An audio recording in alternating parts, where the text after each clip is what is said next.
بسم اللہ الرحمن الرحیم۔ السلام علیکم۔ حضرت ایوب علیہ السلام اللہ تعالیٰ کے مشہور و معروف برگزیدہ نبی گزرے ہیں۔ ایک طرف آپ علیہ السلام کی زندگی مصائب و آلام سے پر ہے تو دوسری طرف صبر و استقامت، تسلیم رضا، توکل علی اللہ جیسے اوصاف سے آپ علیہ السلام کی تاریخ نظر آتی ہے۔ چنانچہ آج بھی ہم پر لوگوں میں صبر ایوب علیہ السلام مشہور ہے۔ حق تعالیٰ نے ایسے وصف کی وجہ قرآن پاک میں ان الفاظ میں تذکرہ فرمایا کہ ہم نے ایوب علیہ السلام کو بہت صبر کرنے والا پایا۔ گویا صبر کا لقب آپ علیہ السلام کو حق تعالیٰ کی طرف سے دیا گیا۔ اس کے علاوہ آپ علیہ السلام کو نعم العبد ایوب علیہ السلام بہت اچھا بندہ تھا کا خطاب بھی اللہ تعالیٰ کی طرف سے عطا کیا گیا۔ لیکن اللہ تعالیٰ نے اپنے مکرم نبی کو جن القاب اور خطابات سے نوازا ہے، اس کے مقابلے میں عوام نے آپ علیہ السلام کی تاریخ کو افسانہ بنا دیا۔ آپ علیہ السلام کی صحیح حالات معلوم کرنا دشوار ہو گیا۔ آپ علیہ السلام کا زمانہ رسول صلی اللہ علیہ وآلہ وسلم سے 21 صدیاں پہلے بیان کیا جاتا ہے۔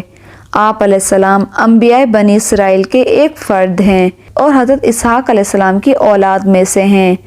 گویا کہ حضرت ابراہیم علیہ السلام کے چشم و چراغ ہیں۔ آپ علیہ السلام بڑے غریب پور اور مہمان نواز انسان تھے جو حضرت ابراہیم علیہ السلام سے آپ کو ورثے میں ملی۔ قرآن مجید میں آپ علیہ السلام کا تذکرہ 4 سورتوں میں آیا ہے۔ آپ علیہ السلام کے 7 بیٹے اور 7 بیٹیاں تھیں، 1000 اونٹ، 1000 بکریاں، 500 غلام اور 500 اہل و عیال تھے۔ آپ علیہ السلام اس وقت مالداروں میں شمار ہوتے تھے اور ہر وقت اللہ کی یاد میں مشغول رہتے اور شکر گزاری کرتے رہتے۔ شیطان کو آپ علیہ السلام کی عبادت اور خدا کی شکر گزاری دیکھ کر بہت زیادہ حسد اور جلن محسوس ہوتی اور آپ علیہ السلام کو اپنے پھندے میں پھنسانے کی کوشش میں لگا رہتا۔ غیب سے شیطان کے لیے ندا آئی، اے لعین، ایوب میرا صالح اور شاکر بندہ ہے، اس پر تیرا کچھ اثر نہیں ہوگا۔ شیطان نے کہا، خدایا تو نے اس کو ثروت، فراخت اور قدرت عطا کی ہے، اس کی آنکھوں کو اولاد کے دیدار سے روشن کیا ہے، پھر تیرا شکر کیسے نہ کرے؟ اگر تو اس سے یہ ساری نعمتیں چھین لے تو وہ ہرگز تجھے یاد نہیں کرے گا اور نہ ہی تیری بندگی کرے گا۔ اللہ تعالیٰ نے فرمایا، اے ابلیس، تیرا یہ گمان میرے بندے کے بارے میں غلط ہے۔ شیطان نے کہا، پروردگار عالم، اگر تو مجھے اس کی اولاد اور مال پر تسلط بخشے تو معلوم ہو جائے گا کہ کس طرح یہ تیری بندگی کرتا ہے۔ اللہ تعالیٰ نے فرمایا کہ میں تجھے اس کی اولاد اور مال پر تسلط دے دیتا ہوں۔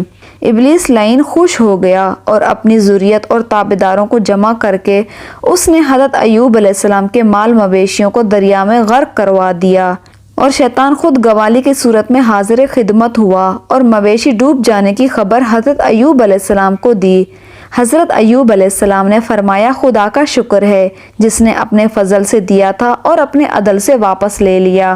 شیطان مایوس ہو گیا اور اپنی ذریت سے کہا تو حضرت ایوب علیہ السلام کے تمام مال کو آگ لگا دو۔ جب وہ سب جل کر راکھ ہو گئے تو شیطان نے آ کر آپ علیہ السلام کو اس کی خبر دی۔ آپ علیہ السلام نماز میں لگے ہوئے تھے اور ادھر سب باغات جل کر فنا ہو گئے۔ حضرت ایوب علیہ السلام نے وہی جواب دے کر عبادت میں مشغول ہو گئے کہ سب کچھ اللہ ہی کا تھا اور اللہ کی طرف لوٹ گیا، بلکہ کمال درجہ سے فارغ ہو کر اور عبادت میں مشغول ہو گئے۔ شیطان لعین اور مضطرب ہو کر واپس ہوا۔ اسی طرح اس نے سب گھر بار کا سامان تباہ و برباد کر دیا اور وہ ملعون ہر تباہی کی خبر حضرت ایوب علیہ السلام کو دیتا گیا۔ لیکن حضرت ایوب علیہ السلام پہلے سے بھی زیادہ دل جوئی سے عبادت کرنے لگے۔ حضرت ایوب علیہ السلام کی سب اولاد ایک ہی مکان میں تعلیم میں مشغول تھی۔ شیطان نے مکان ان پر گرا دیا اور تمام اولاد ایک مکان کے نیچے دب کر جہاں بک ہو گئے۔ یہ خبر بھی شیطان نے حضرت ایوب علیہ السلام کو دے دی۔ پھر بھی حضرت ایوب علیہ السلام صابر و شاکر ہو کر عبادت میں مشغول رہتے، توکل علی اللہ کی رسی کو تھامے رکھا۔ آپ علیہ السلام کے مزاج میں ذرا بھی تغیر نہ آیا۔ پھر خدا کا امتحان آپ علیہ السلام کے بدن پر آیا۔ شیطان کا یہاں بس بھی نہ چلا تو شیطان نے کہا، خدایا اب مجھے ان کے بدن پر اختیار دے دیجئے، پھر دیکھتے ہیں کہ یہ کس طرح آپ کی عبادت کرتا ہے۔ پروردگار عالم نے فرمایا کہ بغیر زبان، دل اور دماغ کے میں نے آپ کو تصرف دے دیا۔ اللہ تبارک و تعالیٰ نے اپنے اس محبوب بندے کو آزمانے کا حکم سنایا۔ کچھ دنوں کے بعد حضرت ایوب علیہ السلام پر مشکلات اور مصائب کے پہاڑ ٹوٹ پڑے۔ غلے کے گوداموں میں اچانک آگ لگ گئی اور آپ کا سارا مال و اسباب جل کر راکھ ہو گیا۔ اس پر حضرت ایوب علیہ السلام نے صبر کیا اور اللہ کی رضا میں راضی رہے۔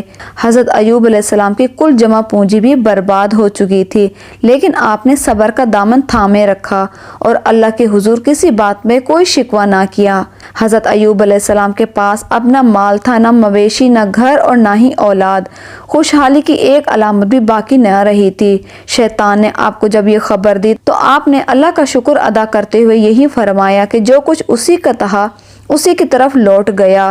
پے در پہ تباہی اور ایسے واقعات سے لوگ حواس کھو بیٹھتے ہیں، لیکن حضرت ایوب علیہ السلام کی روشن پیشانی پر ایک شکن تک نہیں آئی۔ حضرت ایوب علیہ السلام کے گھر کے باہر آپ کے پیروکاروں اور قوم کے لوگوں کا ہجوم اکٹھا ہو گیا اور سب حضرت ایوب علیہ السلام کی اس خستہ حالی اور مصائب پر گریہ بزاری کرنے لگے۔ حضرت ایوب علیہ السلام نے اس وقت فرمایا کہ میں اپنی ماں کے پیٹ سے برہنہ پیدا ہوا تھا اور برہنہ ہی اس دنیا سے جاؤں گا۔ یا اللہ، آپ نے مجھے یہ سب کچھ دیا تھا اور آپ نے ہی اپنی امانت واپس لے لی۔ حضرت ایوب علیہ السلام کا سب کچھ ختم ہو چکا تھا، لیکن ابھی مزید سخت آزمائش باقی تھی۔ کچھ دنوں کے بعد حضرت ایوب علیہ السلام نے اپنے بدن میں خارش محسوس کی۔ آہستہ آہستہ یہ خارش ایک موذی بیماری میں بدل گئی۔ آپ کے پیروں کے تلووں سے لے کر سر کی کھال تک سارے جسم میں تکلیف دہ بڑے بڑے پھوڑے نکل آئے، جس میں ٹیسیں اٹھتی تھیں تو آپ درد سے بے چین ہو جاتے۔ آپ راگ پر بیٹھے رہتے اور راگ جسم پر ڈالتے رہتے۔ اس موذی بیماری اور پھوڑوں کو دیکھ کر حضرت ایوب علیہ السلام کے عزیزوں اور رشتہ داروں نے آپ سے قطع تعلق کر لیا۔ لوگ آپ سے الگ ہو گئے، آپ کے پاس آنا جانا بند کر دیا۔ اس مشکل وقت میں صرف آپ کی اہلیہ آپ کے ساتھ رہیں۔ آپ کی زوجہ محترمہ نے بیمار شوہر کی تیمارداری میں کوئی کسر نہ چھوڑی، محنت مزدوری کر کے اخراجات پوری کرتی رہیں۔ حضرت ایوب علیہ السلام کی خوب خدمت کی، لیکن بیماری دن بدن بڑھتی چلی گئی۔ اسی دوران ایک دن شیطان ایک طبیب کی شکل میں حضرت ایوب علیہ السلام کی بیوی کو ملا۔ انہوں نے اسے طبیب سمجھ کر علاج کی درخواست کی تو شیطان نے کہا کہ میں ان کا علاج کر دوں گا، لیکن اس شرط پر کہ اگر ان کو شفا ہو جائے تو آپ یوں کہیں گی کہ تو نے شفا دی اور مجھے کچھ اور نذرانہ نہیں چاہیے۔ حضرت ایوب علیہ السلام کی بیوی نے طبیب کی تمام بات حضرت ایوب علیہ السلام کو بتائی تو انہوں نے فرمایا کہ وہ شیطان تھا اور وہ آپ کو شرک کی طرف دعوت دے رہا تھا۔ میں عہد کرتا ہوں کہ اگر اللہ مجھے شفا دے گا تو میں آپ کو 100 کوڑے ماروں گا، کیونکہ آپ اس کی باتوں میں آ گئی ہیں۔ حضرت ایوب علیہ السلام کو بہت رنج ہوا کہ میری بیماری کی وجہ سے شیطان کا یہاں تک حوصلہ بڑھ گیا ہے کہ اس نے میری بیوی سے کفریہ کلمات کہلوانا چاہا، جو کفر اور شرک کے الفاظ ہیں۔ اسی طرح وقت گزرتا رہا اور آپ کی تکلیف بڑھتی چلی گئی۔ جسم کا کوئی حصہ بھی پھوڑوں سے محفوظ نہ رہا۔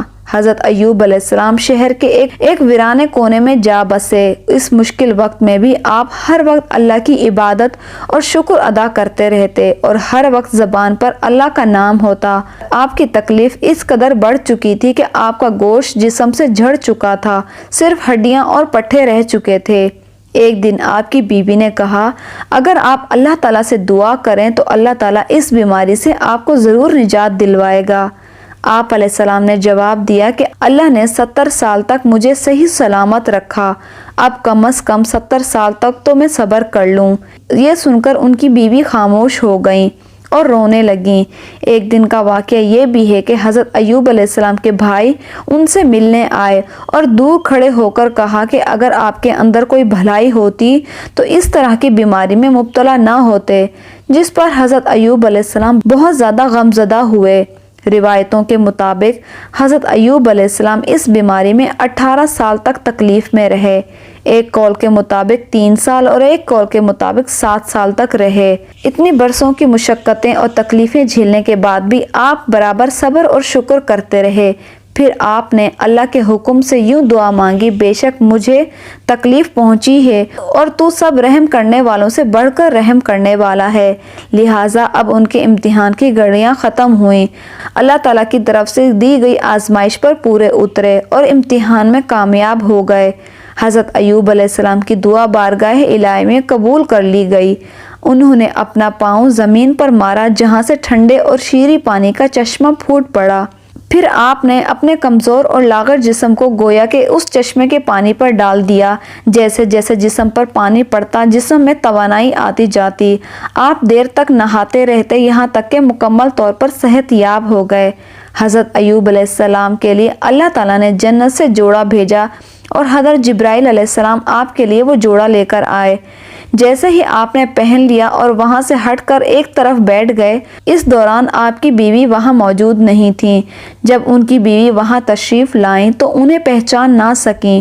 انہوں نے آپ سے پوچھا، اے اللہ کے بندے، یہاں ایک آفت زدہ شخص ہوتا تھا، وہ کہاں گیا؟ اس پر حضرت ایوب علیہ السلام نے فرمایا، میں ہی ایوب ہوں۔ انہوں نے عرض کیا، اے اللہ کے بندے، آپ مجھ سے مذاق کرتے ہیں؟ حضرت ایوب نے کہا کہ میں ہی ایوب ہوں اور اللہ نے میرا جسم لوٹا دیا ہے۔ اللہ کے معجزے سے، اس پانی کی برکت سے حضرت ایوب علیہ السلام اور ان کی زوجہ پھر سے جوان ہو گئے۔ آپ اپنی بستی میں واپس لوٹ آئے۔ اللہ نے دوبارہ آپ کو مال مویشی، اولادیں، اسباب و سامان پہلے سے بھی زیادہ مزید بڑھ کر عطا فرمایا۔ روایت میں ہے کہ حضرت ایوب علیہ السلام کے 2 کلیان تھے، ایک گندم کا اور ایک جو کا کلیان۔ اللہ نے 2 بادل بھیجے، ایک بادل گندم کے کلیان پر اس قدر برسا کہ سونے سے بھر دیا، دوسرے بادل نے ایک کلیان کو چاندی سے بھر دیا۔ حضرت ایوب علیہ السلام نے 4 پشتوں تک اپنی نسل کو پھلتے پھولتے دیکھا اور 140 سال کی عمر میں آپ کی وفات ہوئی۔ حضرت ایوب علیہ السلام کے اس واقعے میں ہمارے لیے یہ پیغام ہے کہ اللہ تعالیٰ کے نیک بندوں کا بھی خدا کی طرف سے امتحان ہوا کرتا ہے، اور جب وہ امتحان میں کامیاب اور آزمائش میں پورے اترتے ہیں تو خداوند ان کے مرتبے اور درجات میں اتنی اعلیٰ سربلندی عطا فرما دیتا ہے کہ کوئی انسان اس کو سوچ بھی نہیں سکتا۔ اگر انسان جان لے کہ امتحان کے بعد اس کو کیا کچھ حاصل ہونے والا ہے تو پھر وہ امتحان سے نفرت نہیں بلکہ محبت کرنے لگے گا۔ صبر کرنا پیغمبروں کی صفت میں سے ہے۔ صبر زندگی کے آداب سکھاتا ہے۔ صبر بندے کو اللہ تعالیٰ کے نزدیک لے کر آتا ہے۔ امید ہے کہ آپ کو یہ ویڈیو پسند آئی ہوگی۔ پسند آنے کی صورت میں ویڈیو کو لائک اور چینل کو سبسکرائب کریں۔